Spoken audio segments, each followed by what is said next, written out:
My name is Steve Messina. I work at Steel Dynamics. This is Steel Dynamics in Columbia City, Indiana. We are the structural and rail division. Here what we do is we bring in scrap steel, melt it down with electric arc furnaces, and cast it into structural shapes and rail.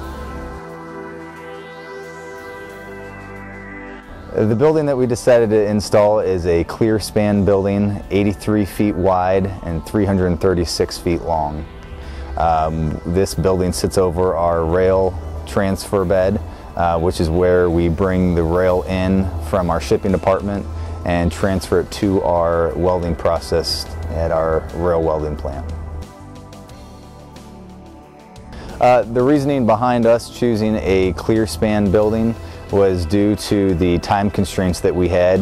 We needed to get this building installed before winter due to our equipment failing in the severe weather that we get here.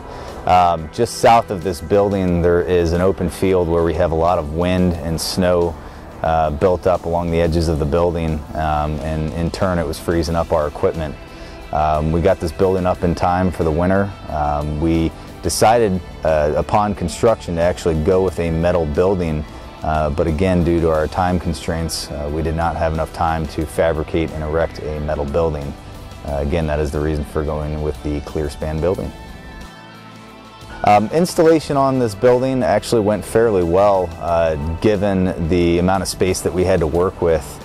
As you can see behind me, there's our rail transfer bed, and that bed was actually installed prior to the ClearSpan building being erected. Because of so, we actually had to erect the entire building from the outside of the footprint and swing all the steel into place and actually work over top of our rail transfer bed. Here at SDI, we have a very strict safety program, and during construction we had no safety issues whatsoever. We have zero tolerance for people that do not follow our guidelines, and again, ClearSpan crew that we had on site followed those guidelines. There were no issues whatsoever. Here in Columbia City, Indiana, we've got fairly severe weather all year round. Since this building's been put up, we had some serious winds come through about a year and a half ago, last fall, and again, this building has been put to the test quite often than not. With the wind factor and also the snow that we got this year. We've had over 2 feet of snow cumulative this year, and this building's definitely held up to all the elements.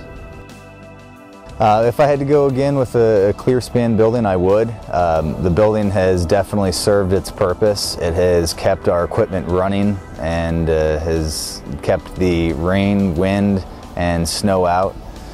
We've been able to run 24/7 all year round because of the building, and again, the main reason for going with the ClearSpan building was quick erection time, and it's met all of its purposes.